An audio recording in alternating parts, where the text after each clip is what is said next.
네, 계속해서 관련 내용 자세히 짚어보겠습니다. 박민영 국민의힘 대변인, 강성필 더불어민주당 부대변인과 함께합니다. 어서 오십시오. 어서 오십시오. 안녕하세요. 네, 이제 잠시 뒤 오전 11시 윤석열 대통령의 운명이 결정됩니다. 자, 헌법재판관들이 속속 헌재로 벌써부터 출근을 하고 있다고 하는데요. 자, 현장 그림이 들어와 있습니다. 준비가 되는 대로 좀 준비를 해주시죠. 자, 오늘 오전 11시에 이제 결정이 나오는데요. 지금 시각 7시 50분입니다. 조금 전부터 재판관들이 출근하라고 있는 모습입니다. 정영식 재판관의 모습인데요. 자, 지금 취재진들이 파악하기로는 8명의 헌법재판관 가운데 3명은 지금 출근한 상태라고 합니다. 자, 그리고 오늘 오전 9시 30분에는 마지막 평의가 예정되어 있기 때문에 그 전에 헌법재판관들이 출근할 것으로 전망이 되는데요. 정영식 재판관이 헌법재판소 안으로 출근하는 모습을 지금 보고 계십니다. 네. 자, 3명의 재판관이 벌써 출근을 했습니다. 정형식 재판관의 모습을 보셨고요. 자, 그리고 김복형 재판관도 조금 전 지금 출근을 했습니다. 자, 정계선 재판관도 출근을 했다고 하는데요. 자, 잠시 뒤 화면을 보시죠. 자, 8명의 재판관 가운데 지금 3명의 재판관이 출근을 했습니다. 정형식 재판관, 김복형 재판관, 정계선 재판관이 출근을 했습니다. 예.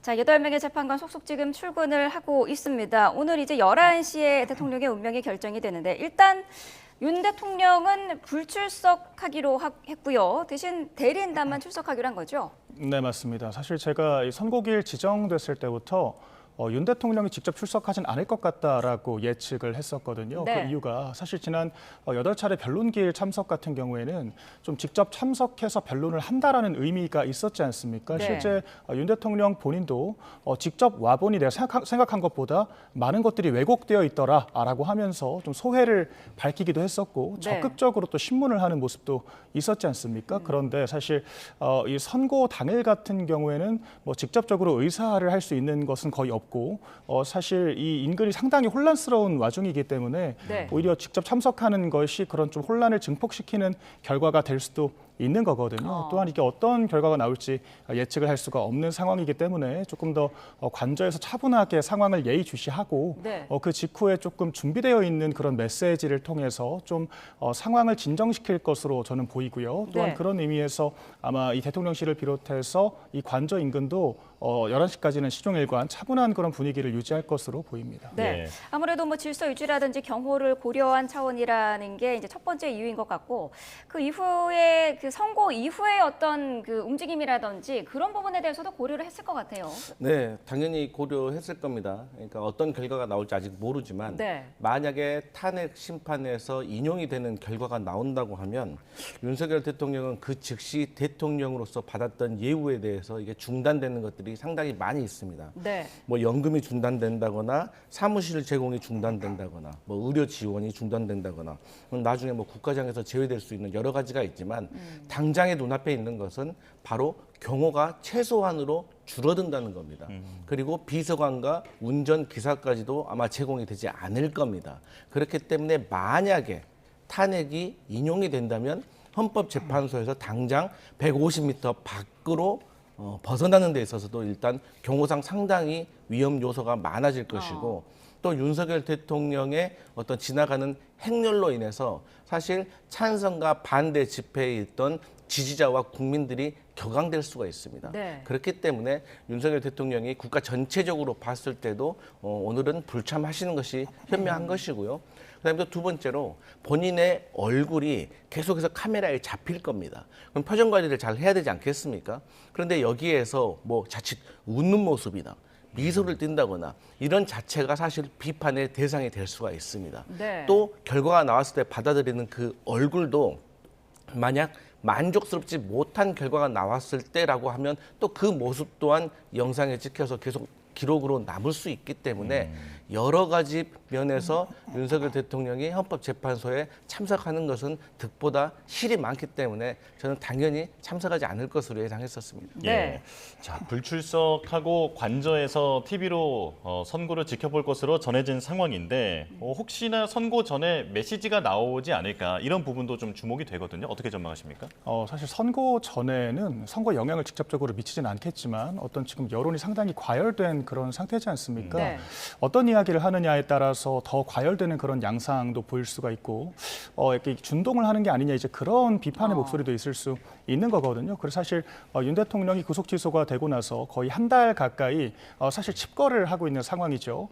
관저 정치를 하겠다, 뭐 이제 길거리 정치를 할 것이다, 뭐 이제 그런 공세들도 있었지만 상당히 차분하게 절제된 그런 모습들을 보여왔던 것이고요. 이번에도 이 산불 재난을 비롯해서 정말 국가적인 그런 안타까운 사고를 제외하고는 좀 네. 특별한 메시지조차 내지 않았던 상황이지 않습니까? 그렇기 예. 때문에 현재 결과를 예단할 수 없는 상황에서 특별한 메시지를 내지 않을 것으로 보이고요. 네. 좀 결과가 나온 뒤에 여러 가지 가능성들을 염두에 두고 좀 준비를 하고 있을 것으로 보입니다. 네. 자, 지금 저희가 화면으로는 이 시각 헌법재판소의 모습을 보여드리고 있습니다. 지금 인적이 매우 드문 그런 상황인데요. 경찰이 그제부터 헌재 주변을 진공 상태로 만들어 왔습니다. 애초에는 이제 현재 반경이 100m를 이제 통제선으로 삼았었는데 더 넓히고 있는 상황이고요. 지금은 현재 반경 150m로 통제선을 넓힌 상태입니다. 현장의 상황을 추가적으로 확인을 해서 더 이 통제 구역을 넓힐 수도 있다라고 밝힌 그런 상황입니다. 네. 자, 앞서 말씀드린 대로 윤석열 대통령은 오늘 헌법재판소에는 출석하지 않을 것으로 전해졌는데요. 대신 대리인단이 출석할 것으로 보입니다. 그렇기 때문에 오늘 지금 이 화면에서 잠시 뒤에는 윤석열 대통령의 대리인들이 모습을 드러낼 것으로 전망됩니다. 네. 자, 지금 진공 상태인 헌법재판소 앞의 모습을 보여드리고 있습니다. 자, 오늘 아무래도 취재진도 현장에 지금 접근이 제한되고 있는 상태고 철저한 보안을 유지하겠다 이런 입장인 거죠? 네, 맞습니다. 아마 이틀 전 그때부터 헌법재판소의 건물의 모든 창문에 커튼까지 다 쳐졌다고 합니다. 네. 그리고 이제 헌법재판소에서 가장 가까운 지하철역인 안국역도 사실 1번 출구와 6번 출구만 어제까지 해서 통행이 가능했지만 오늘은 네. 모든 안국역이 폐쇄된 상태입니다. 그리고 이제 14,000여 명의 서울의 경찰이 투입이 됐고요. 이게 경찰 버스만 해서 200대가 투입이 됐다고 합니다. 네. 그리고 이제 총경급 경찰관이 8명이 현장에 나와서 현장 지휘 통제를 하고요. 그다음에 드론을 띄울 수가 없습니다. 네. 요즘은 드론의 민간에서 성능이 매우 좋기 때문에 어떤 상황이 벌어질지 몰라서 드론을 띄울 수가 없고 또 경찰에서는 안티 드론을 띄워가지고 어떤 상황에 대비할 수도 있을 것이다. 그리고 이제 주목할 점은 경찰 특공대가 투입이 됩니다. 그래서 네. 경찰 특공대가 현재 주변에 있을 테러라든가 돌발 상황에 신속하게 대비하기 위해서 경찰 특공대 수십 명이 투입이 됩니다. 다만 이제 일반 방청객 20명이 오늘 방청하는 거 아니겠습니까? 네. 그렇기 때문에 혹시라도 만족스럽지 않은 결과에 있어서 방청객석에서 돌발 상황이 벌어질 수 있기 때문에 아무래도 헌법재판소 내 청경들도 최대한 동원이 될 것이고 상황이 필요하다면 경찰 특공대가 내부에 배치될 수도 있는 상황인 것입니다. 그리고 애초에는 100m였는데 이게 네. 막상 또 통제를 하다 보니까 150m까지 늘린 것은 그만큼 선고일이 결정된 이후에 찬성과 반대 집회에 대한 열기가 뜨거워졌기 때문에 네. 저는 이러한 조치를 내린 것이 아닌가. 그리고 지난번 박근혜 전 대통령 탄핵 심판 선고 날에도 불미스러운 사건이 있었기 때문에 네. 여기에 대해서 대처를 잘 해야 될 것이다. 특히나 이 경찰 버스가 많이 나와 있잖아요. 여기 네. 위에 올라가거나 방화를 한다거나 이런 것에 대해서 철저하게 대비하고 오늘만큼은 오늘의 경찰력이 너무 과도한 것이 아니냐 그런 지적이 나와도 무방하리는 만큼 철저한 대비가 필요할 것이다 이런 말씀 드리겠습니다. 네. 예. 자, 조금 전에 이미선 재판관이 헌재에 출근하는 모습을 저희가 지금 다시 보여드리고 있습니다.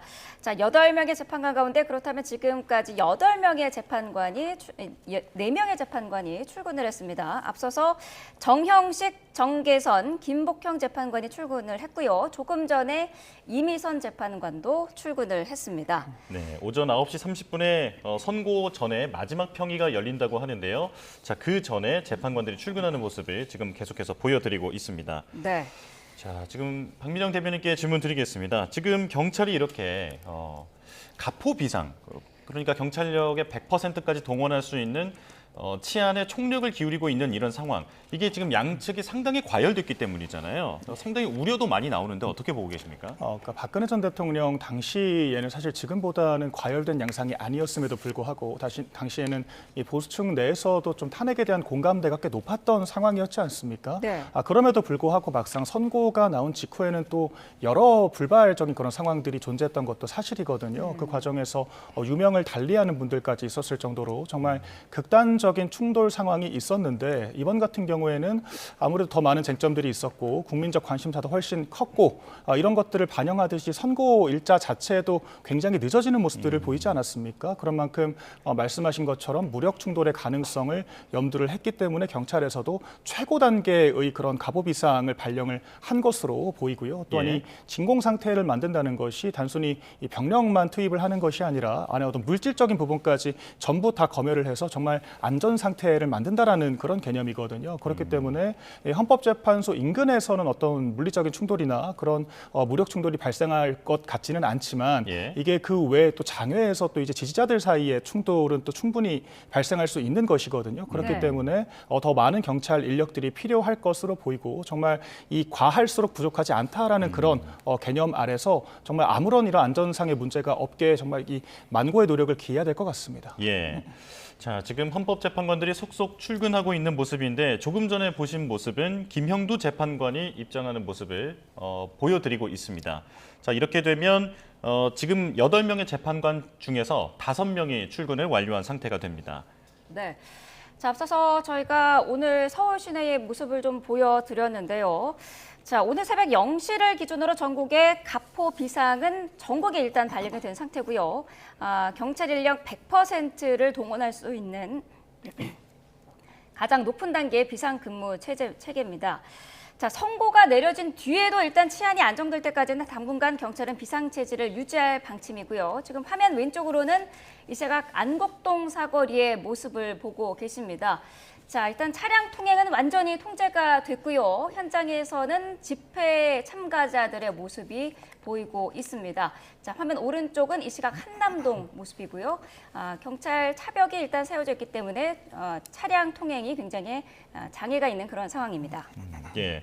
자, 그리고 방청권에 대해서도 이 경쟁률이 워낙 치열했기 때문에 그것도 좀 이슈가 됐거든요. 자, 강성필 부대변인께 질문 드릴게요. 자, 4,800대 1의 경쟁률이 나왔습니다. 그만큼 국민 관심이 뜨겁다고 봐야겠죠. 맞습니다. 이 지금까지의 탄핵 대통령에 대한 탄핵 선고 심판과는 조금 다른 면이 있습니다. 사실 이제 노무현 전 대통령 탄핵 선고 같은 경우는 어떤 대통령의 중립적이지 못한 발언 때문에 이제 탄핵이 시작된 거 아니겠습니까? 그렇기 때문에 사실 뭐 지금 와서 지난 얘기지만 당시에도 사실 너무 과도한 거 아니냐라는 어떤 편견이 있었고, 그다음에 박근혜 전 대통령 같은 경우는 사실 우리가 처음 겪는 대통령의 어떤 국정농단에 연루된 그런 모습이었고요.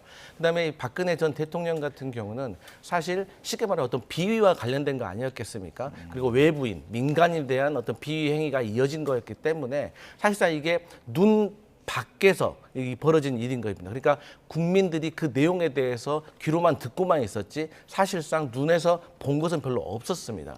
하지만 이번에 윤석열 대통령과 같은 경우는 우리 국민들이 보고 있는 가운데 비상계엄이라는 어떤 희대의 사건이 일어난 거 아니겠습니까? 하지만 이러한 사건을 보고도 다수의 국민들은 이게 상식적으로 불법이라고 생각을 하지만 또 시간이 지나면 지날수록 이게 꼭 불법이라고 볼 수는 없겠다. 대통령에게 주어진 권한이다라고 주장하는 분들이 생기고 또 거기에 대해서도 여론이 또 힘을 실어주는 모습을 보이면서 사실 나라 전체가 두동강이 날 만큼 사실 중대한 사건입니다. 그렇기 때문에 어떤 결과가 나올지 사실상 너무 궁금하고 이게 역사의 현장이기 때문에 아무래도 대한민국 국민이라면 역사의 현장을 함께하고 싶은 마음이 있었을 것입니다. 자, 이제 윤석열 대통령의 운명 8인의 헌법재판관들의 손에 달렸습니다. 그런데 선고기일이 계속 나오지 않으면서 정말 온 국민이 목이 빠져라 기다렸거든요. 이러다가 4월 18일에 2명의 헌법재판관이 임기가 종료된 이후까지도 늘어지는 것 아니냐 이런 전망까지도 있었는데 또 갑자기 정해진 느낌이 있습니다. 어떻게 보십니까? 사실 저는 4월 18일을 넘긴다라는 전제 자체가 조금 무리한 상상력을 동원했다라고 보고 있기는 합니다. 예. 왜냐하면 4월 11일 자체도 사실 좀 무리한 일정이었던 것이 퇴임 재판관들이 단순하게 선고만 마치고 즉각적으로 퇴임을 하는 것이 아니지 않습니까? 또 신변 정리를 해야 되고 일반 사건들도 엄청나게 밀려 있다라고 하거든요. 그래서 네. 사실상 저는 이번 주 금요일이 데드라인이었다라고 생각을 합니다. 그런 예. 측면에서 어찌 보면 평일을 5주나 최대한 밀어가면서 막판에 합의를 거쳐서 확정을 한 그런 길이라고 생각을 하는데요. 또 한편으로는 어떤 민주당에 있던 무리수들이 좀 트리거가 됐을 수도 있겠다라는 생각은 듭니다. 헌법재판관들 입장에서 사실 그 임기를 연장한다라는 것이 정작 당사자인 문영배 이미선 재판관이 동의를 한 것이냐부터 저는 좀 의구심이 있었다라고 보거든요. 그런 네. 측면에서 또 어떤 민주당 지도부 차원에서까지 을사팔적이다 이런 극단적인 언어까지 동원을 해가면서 좀 헌법재판관들을 모욕하는 그런 광경들이 있었습니다. 이에 대해서 좀 내부 취재를 해본 결과 그 보수 재판관들이 이에 대해서 항의를 하면서 빨리 변론기일을 확정을 해야 되는 거 아니냐라는 이런 설전들이 오갔다라고 하고요. 이에 네. 대해서 문영배 재판관이 됐죠. 라고 이야기를 하면서 선고기일을 확정을 했다라는 내부 전언들이 있었다는 겁니다. 예. 그렇다라는 것은 기본적으로 5주간의 평의가 이어졌다라는 거. 저희가 변론을 얼마나 6주 동안 컴팩트하게 진행을 했습니까? 이제 그 변론기일도 피청구인 측과 합의 없이 따박따박 지정을 했고, 또한 이 윤 대통령이 그 2월 20일 날에는 이 형사재판 공판 준비 기일과 또 이제 구속 취소 적부심에 대한 이 신문이 있었거든요. 네. 세 개 재판을 동시에 진행하는 상황에서도 그 변론기일 자체를 지연조차 해주지 않았던 헌법재판소였습니다. 그렇기 때문에 평의가 왜 이렇게 길어지느냐에 대해서 뭐 데드락 교착 상태 아니냐라는 이야기들이 언론에까지 가시화가 된 상황이었죠. 예. 이런 네. 것들을 종합적으로 봤을 때 이 교착 상태에서 평의가 멈춰있던 헌법재판소에 어떤 민주당의 무리수와 또 이제 그 퇴임 재판관들의 임기 도래가 이제 도래가 되기 시작하면서 급하게 선고기를 또 잡은 경향도 있어 보이고요. 그렇다라고 하면 이게 협의가 된 결과가 나왔다라기보다는 교착 상태 그대로 아마 이렇게 결과가 나올 가능성도 있어 보인다. 그래서 예. 이제 이런 것들이 결과적으로 민주당의 무리수가 조금 트리거가 되지 않았나. 저는 그렇게 종합적으로 볼 수 있을 것 같습니다. 예. 합의가 됐다기보단 교착 상태인 상태로 발표가 될 가능성이 있다라고 말씀을 하셨는데 어떤 의견이신가요? 뭐 우리 박 대변인께서 말씀하신 것처럼 민주당의 무리수가 트리거가 됐다라고 하면 저희 입장에서는 저희의 전략이 통했다라고 말씀드릴 수가 있는 것이죠.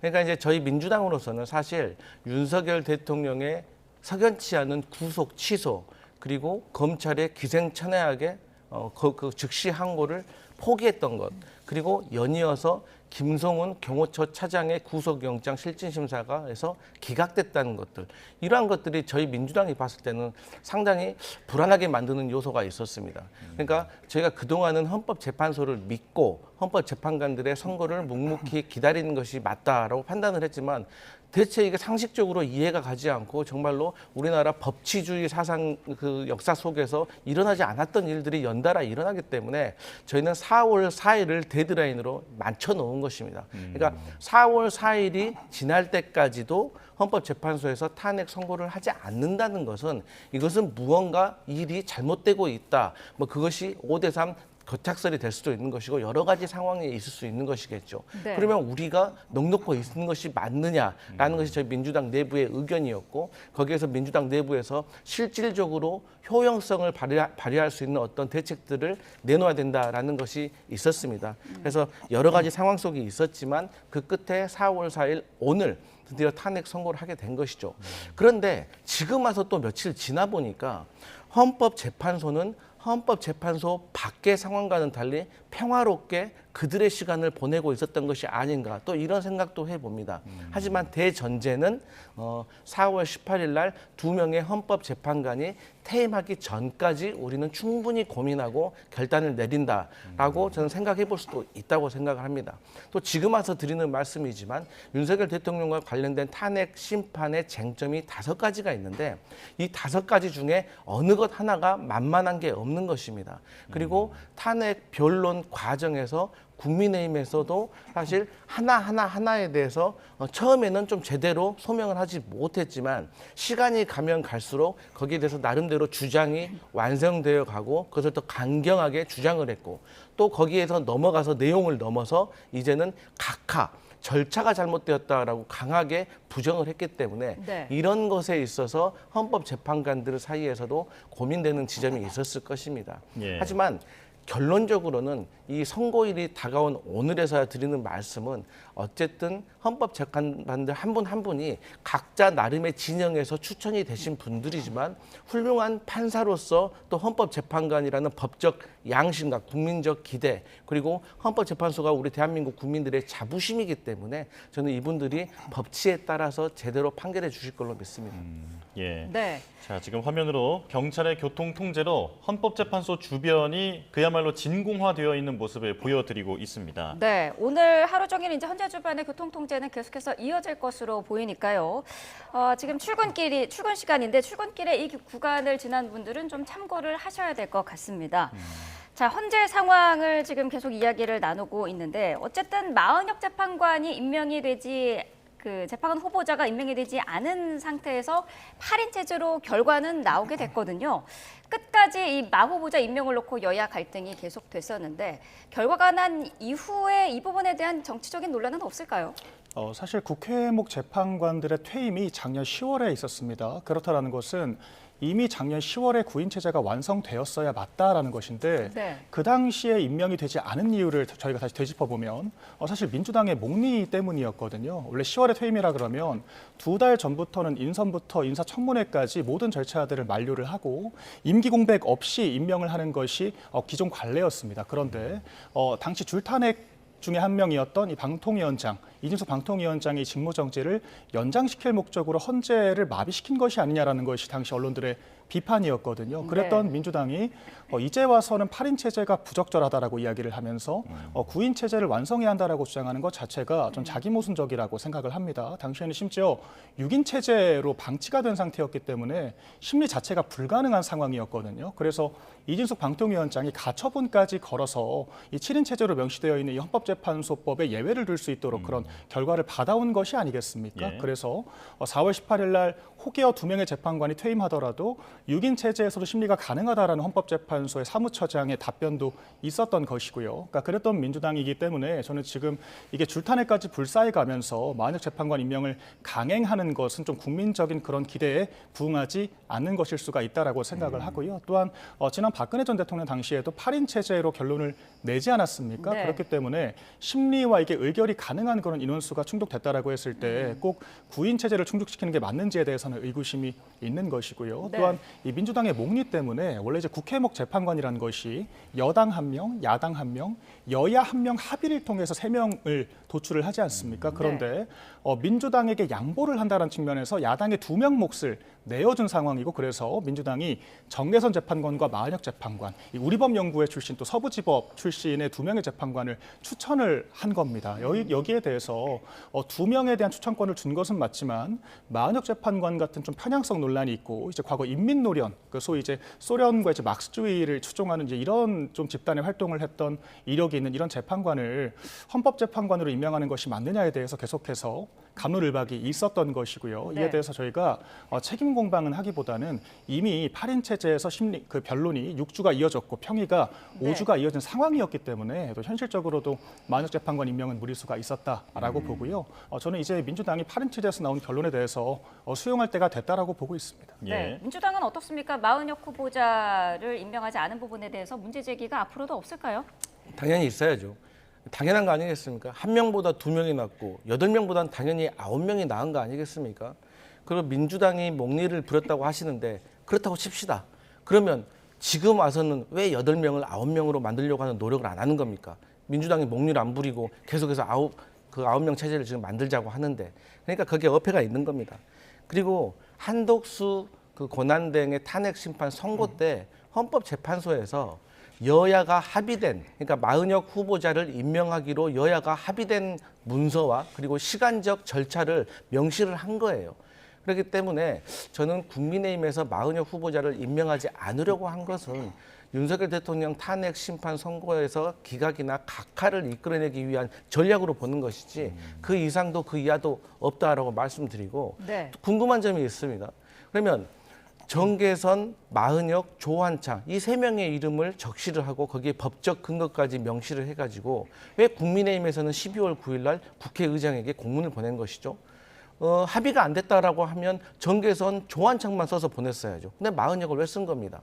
그리고 또 정계선과 마은혁 두 명 중에서 정계선 헌법재판관은 어떤 기준으로 합의가 됐다고 주장을 하는 것이죠. 그것도 말이 안 됩니다. 근데 더 웃긴 건 뭐냐면 정계선 헌법재판관은 합의가 됐기 때문에 그러면 임명에 동의해서 정계선 후보자가 재판관으로 임명된 거 아니겠습니까? 그런데 윤석열 대통령 탄핵 심판 중에 정계선 헌법재판관에 대해서 기피 신청을 또 합니다. 왜 여야 합의가 돼서 임명을 했는데 왜 또 기피 신청을 하는 거죠? 그리고 자꾸 서부지법이라든가 국제인권법, 우리법 연구에 이런 편향됐다고 말씀을 하시는데 이것도 너무 선택적입니다. 이재명 대표 1심 때 유죄를 줬던 판사 우리법 연구의 출신입니다. 근데 예. 지적하지 않습니다.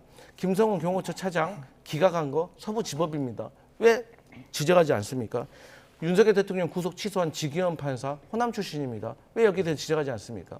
그러니까 국민의힘에서 편의대로 선택적으로 지적을 한다는 것이 이런 데서 드러나고 있는 것이고 어쨌든 간에 저희 민주당에서는 두 가지 이유로 마은혁 후보자 임명을 해야 된다고 한 겁니다. 첫 번째는 다른 이유 없습니다. 법을 지키라는 겁니다. 헌법재판소에서 두 번이나 말을 했어요. 행정의 최고 책임자인 권한대행이 법을 안 지킨다면 어떻게 행정을 이끌어갈 수가 있겠습니까? 법을 집행하는 행정 책임자들이 먼저 솔선수범해야 된다는 것이고요. 두 번째로는 마은혁 임명 시도에 대해서 임명을 한다고 하더라도 탄핵 심판에 참여할 수가 없는 게 현실입니다.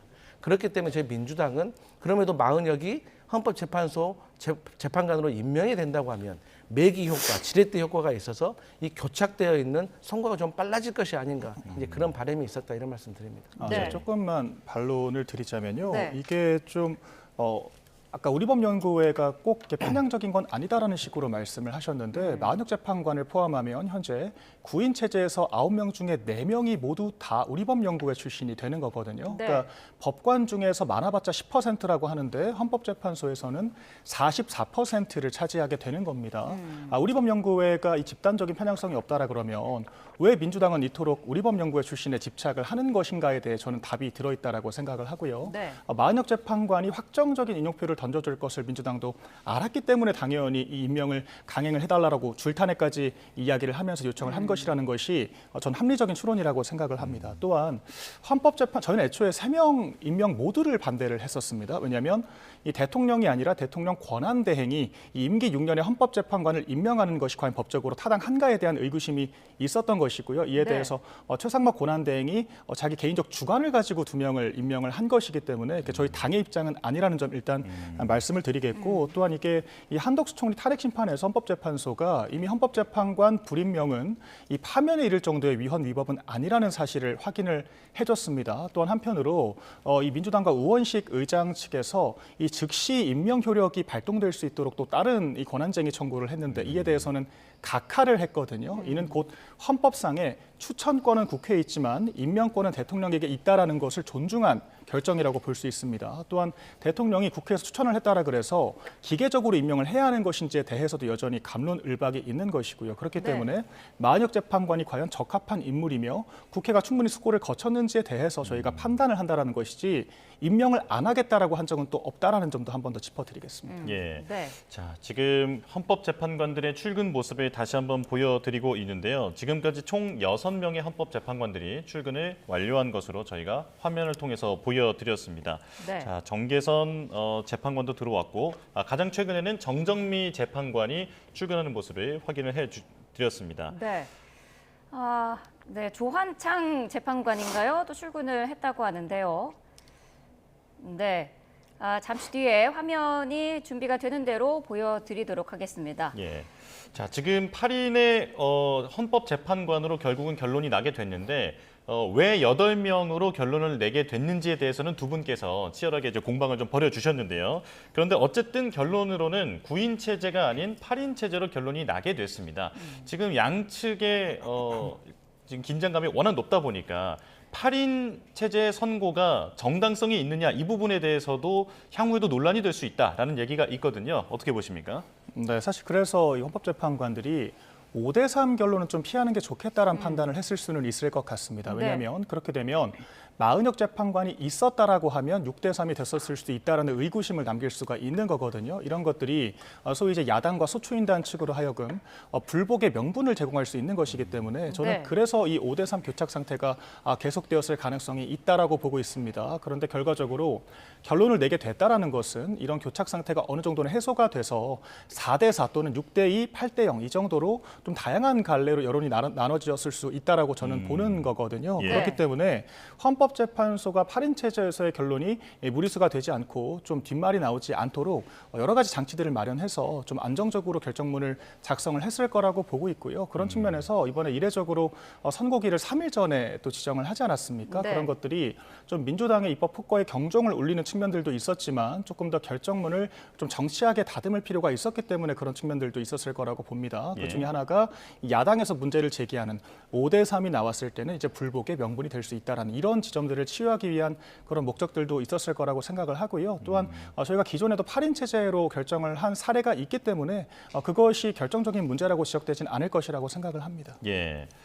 자, 지금 헌법재판관 8명 중에 7명이 출근을 완료했습니다. 네. 조한창 그 재판관까지 출근을 했고요. 이제 문형배 헌법재판소 소장 대행만 출근을 남겨두고 있는 상황입니다. 네. 자, 어제 상황도 잠시 짚어보도록 하겠습니다. 민주당 이재명 대표가 제주 4.3 희생자 추념식을 찾았는데 이런 얘기를 했더라고요. 4.3 사건의 책임을 온전히 묻지 못한 게 비상계엄으로 이어졌고 계엄 당시에 국민 10,000명 학살 계획이 있었다라는 주장을 했습니다. 이거 근거 있는 내용입니까? 네, 이제 여러 가지 근거가 있겠지만 저는 이재명 대표께서 어제 했던 발언에 대해서는 저는 오늘 선거가 지나고 나면은 어떤 대선이 만약에 열린다고 하면 그 네. 과정 속에서 소명을 하실 거라고 생각합니다. 근데 그렇게까지 가지 않는다고 하더라도 한 벌써 제가 생각하기에도 한 4가지 정도 정황이 있습니다. 그러니까 12.3 개엄 날 어쨌든 실탄이 5,000발에서 10,000발 정도 불출이 됐습니다. 그러니까 수방사 1 경비단에서 4,000발, 수방사 군사 경찰단에서 1,000발, 707 특수임무단에서 4,000발입니다. 이것만 하더라도 벌써 9,000발, 10,000발이 다 가까운 숫자거든요. 그리고 또 정치인들이나 법조인들을 체포해가지고 구금하려고 했다는 그런 정황이 있는 거 아니겠습니까? 네. 그래서 최초에 수방사 B1 벙커에 구금을 하려고 했는데 가서 보니까 여기가 적절하지 않더라. 그래가지고 수방사 경찰 대대 미결 수용소로 옮기자라는 아이디어가 나왔고 실제로 이 미결 수용소에 수감돼 있던 3명의 군인을 육군 교도소로 이감을 하고 또 수방사 그 간부가 가서 거기서 대기를 했다는 거 아니겠습니까? 그리고 또 상관이 수원연구소가 넓으니까 여기에도 또 방첩사 버스가 가서 또 여기 확인을 했다는 정황이 있습니다.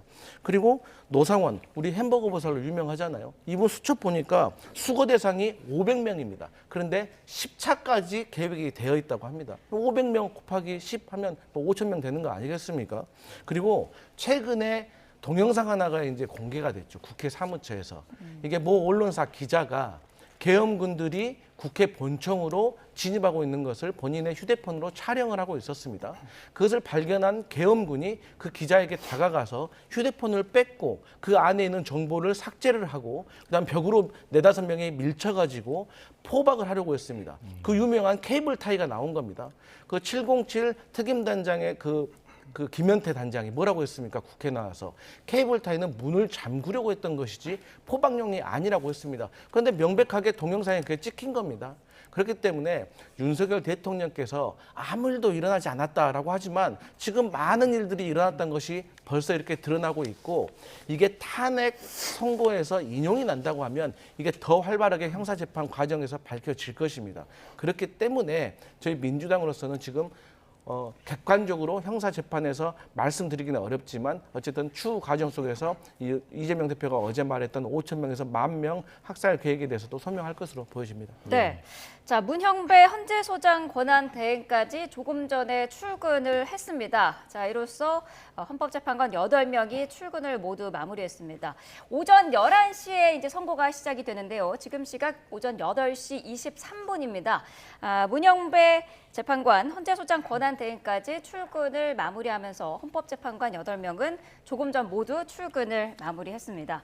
자, 어제 민주당 이재명 대표의 그 발언과 관련해서 박 대변인께서는 논평을 또 내셨더라고요. 네, 맞습니다. 사실 저는 굉장히 이게 심지어 선고를 하루 앞두고 이루어진 발언이지 않습니까? 그렇기 네. 때문에 상당히 무책임한 망발이라고 보고 있습니다. 그러니까 검찰 조서에조차 등장하지 않는 그런 정황이 있는지조차도 확인할 수 없는 그런 주장을 너무 공연하게 펼친 거거든요. 네. 허위사실 공표죄로 2차례나 고초를 겪었던 이재명 대표가 좀 아직도 이 제1야당 대표의 그런 발언에 대한 파급력이나 이런 문제의식이 전혀 없는 것 같습니다. 또한 민주당이 좀 여러 가지 가짜 뉴스들을 유포를 해왔거든요. 이를테면은 뭐 국회 장갑차가 들어왔다라든지 미복귀 블랙 요원이 있다라고 이야기를 또 했었고요. 또한 정치인 체포조를 넘어서 사살조가 있다라고 주장을 했었습니다. 김병주 최고위원 등이 김어준 씨 유튜브에 출연해서 다 했었던 발언들인데 단 하나도 사실로 드러난 것이 없죠. 가짜뉴스로 규명이 되었다라는 건데 이제 와서 그것보다 한층 더 높은 수위의 주장을 갑작스럽게 펼친다라는 것 자체가 좀 지지자들을 준동하기 위한 목적이 아닌가, 그러니까 불복 빌드업이 아닌가라고 저는 보고 있고요. 이런 네. 발언들에 대해서 민주당은 계속해서 뭐 제보라는 식으로 퉁치고 넘어가는 그런 경향들이 있거든요. 그런데 이런 것들이 정말 국민적인 인식과 이런 법적 사실관계에 미치는 영향이 지대할 수가 있습니다. 이런 것들에 대해서 경각심을 가져야 한다라고 생각하고 전 네. 선고가 끝난 뒤라고 하더라도 이런 잘못된 주장들에 대해서는 사과를 하고 명확한 근거를 밝히는 것이 맞다라고 보고 있습니다. 근데 네. 그 객관적인 정황이 없다, 검찰 조서에 없다 이런 말씀하시는데 제가 앞서 말씀드렸잖아요. 노상원 씨 수첩에서 이 말이 적혀 있었다고 500명 수거 대상 10차 계획이 있었다고 말씀드렸잖아요. 이 수첩이요 아무것도 아닌 것 같지만 박근혜 전 대통령 때 사례를 보면 안종범 경제수석이 가지고 있던 그 수첩이 이 국정농단의 큰 증거가 됐다는 점을 말씀드리고요. 이 노상원 씨가 왜 중요한 거냐?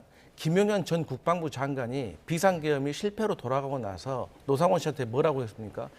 상원아 이제 어떡하냐 이렇게 물어봤다는 거 아닙니까? 그리고 비화폰이 노상원 씨한테 지급이 됐어요. 비화폰 장관들도 그 존재도 잘 모르고 청와대에 있는 중요 요직에 있는 분들도 없는 경우도 있습니다. 그런데 민간인에게까지 지급됐다는 것은 상당히 심각한 문제이고 또 실탄 같은 경우도 10,000발 정도 가져갔다는 것은 이거 이미 확인된 정황입니다. 그럼 실탄을 왜 가져간 겁니까?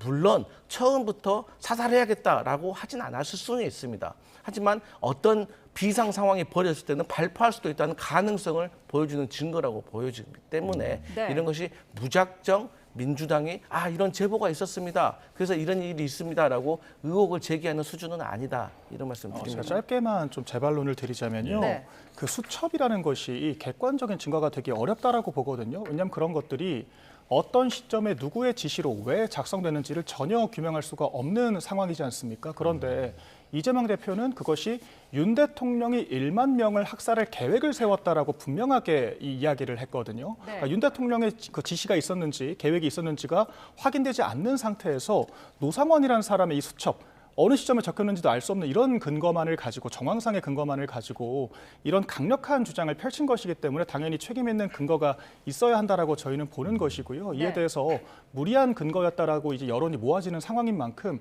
사과를 검토하는 것이 맞다라고 여전히 보고 있습니다.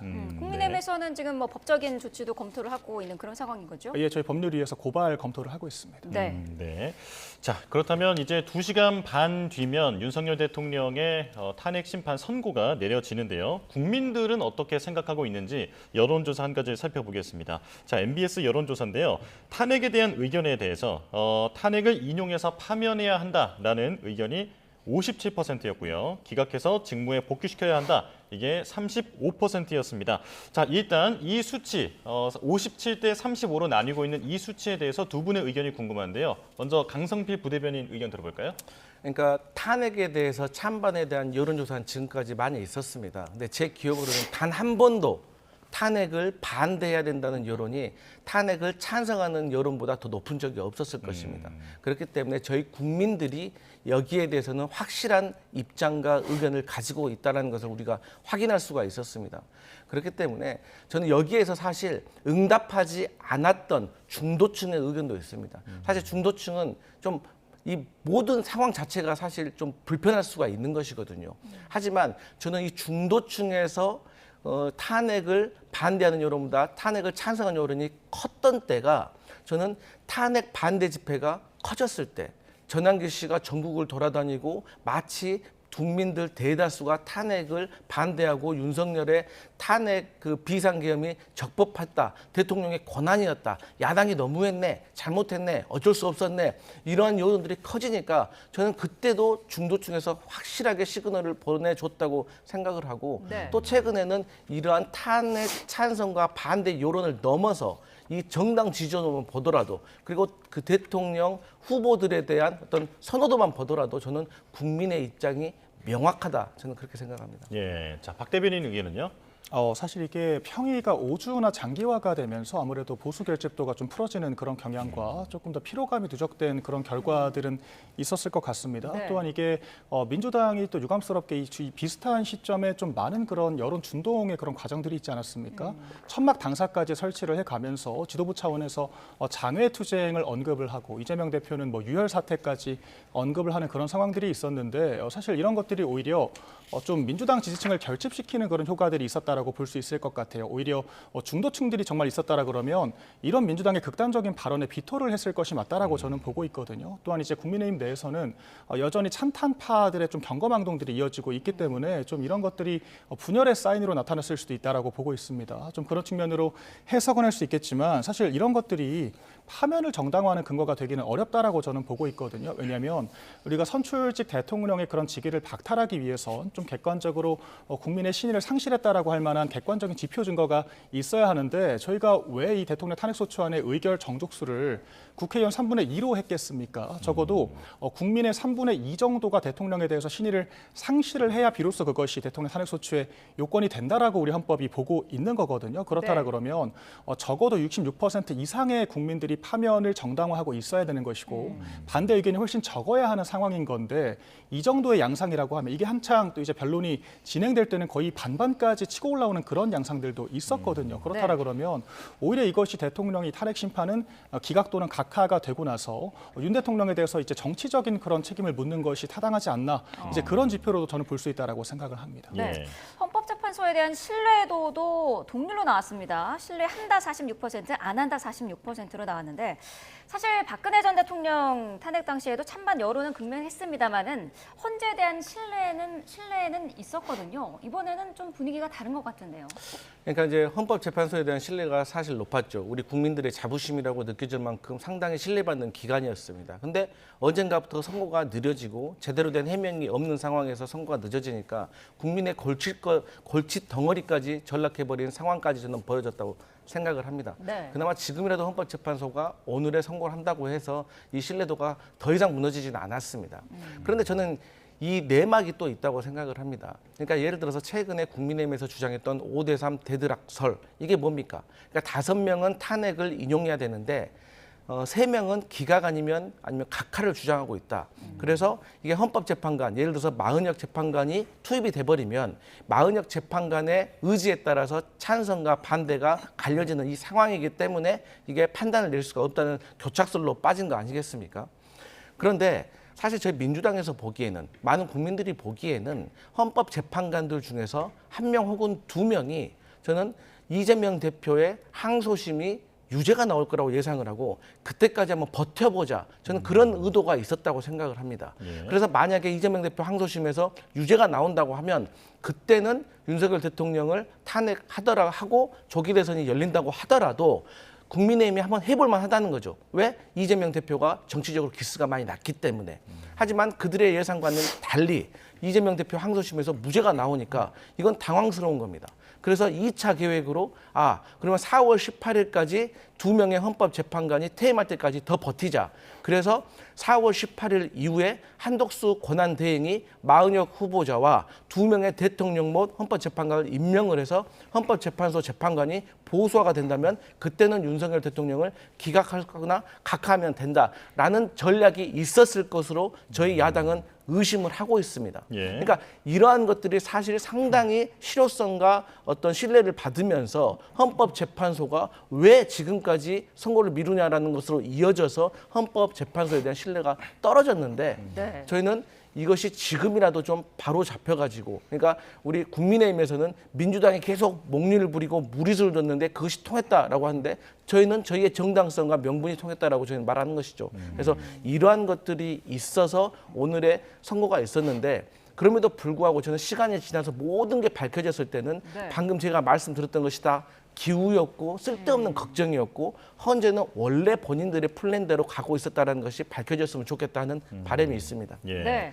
헌재 결과를 수용하지 않겠다라고 응답한 비율도 높았습니다. 44%로 나타났는데 사실 이전에 서부지법 그 폭동 사태가 있었기 때문에 지금 상당히 우려스러운 그런 상황이거든요. 어떻게 보고 계시나요? 네, 저는 이런 것들이 헌법재판소가 좀 자초한 측면들이 크다라고 보고 있습니다. 사실 이게 변론기일을 6주를 진행을 했는데 평일을 5주를 했다라는 것 자체가 전 헌법재판소가 절차상의 하자를 드러낸 가시화된 근거라고 생각을 하거든요. 그러니까 변론 자체는 박근혜 전 대통령 때와 별 다를 게 없었습니다. 그런데 평일은 지금 3배가 넘는 기간 동안 진행을 한 것이거든요. 그러니까 얼마나 많은 절차 위반 사례들이 지적이 됐었습니까? 기본적으로 이 탄핵소추안의 80% 이상의 내용을 차지하고 있었던 내란죄를 일방적으로 배제를 하게 되면서 이런 것들이 피청구인의 동의, 그리고 이제 적극적인 탄핵소추의 당사자라고 할 수 있는 국회 전체의 동의를 거치지 않았다라는 점이 이제 허영 교수를 비롯한 여러 헌법학자들로부터 지적이 되고 있는 것이고요. 또한 이게 이 법정 증거뿐만 아니라 검찰 조서를 증거로 채택을 하겠다라고 했는데 이런 것들이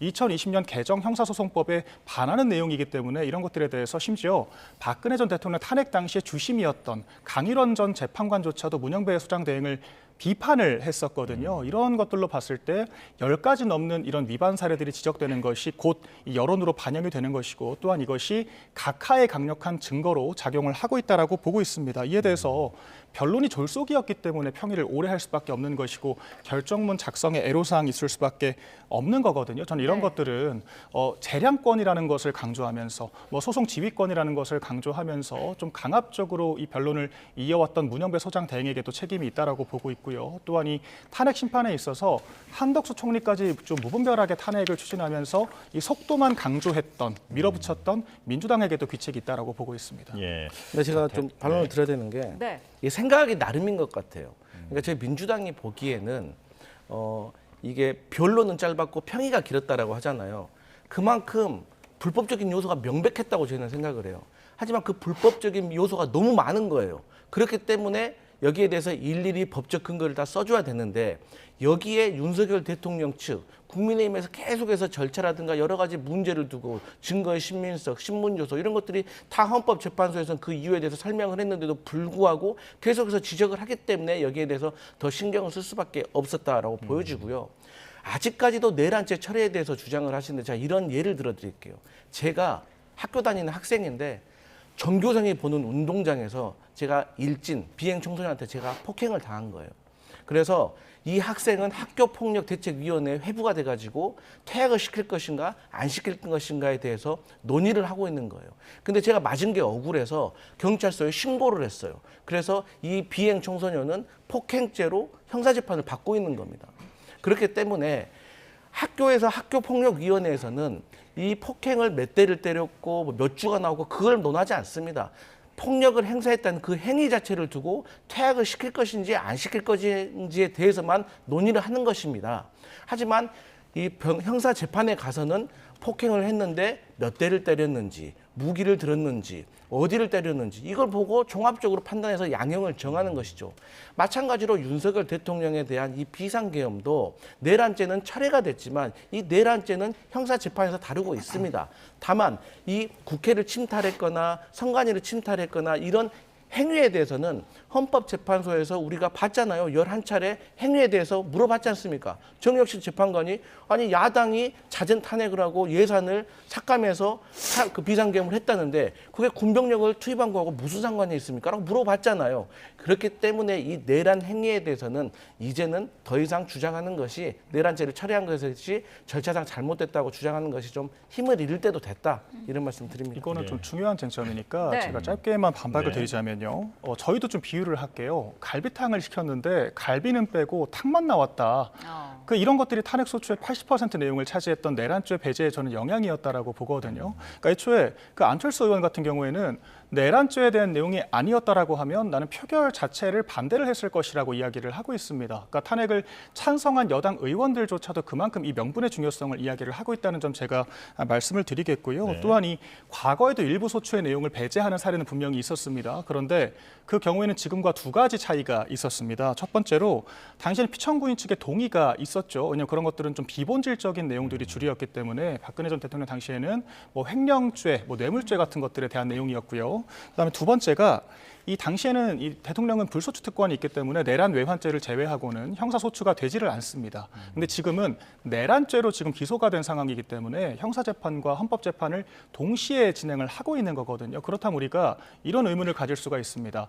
헌법재판소에서 좀 부족한 근거를 가지고 내란죄를 배제한 상태에서 파면을 결정했는데 형사재판에서 더 정교하게 실체적 진실을 따져보니까 무죄가 나왔다.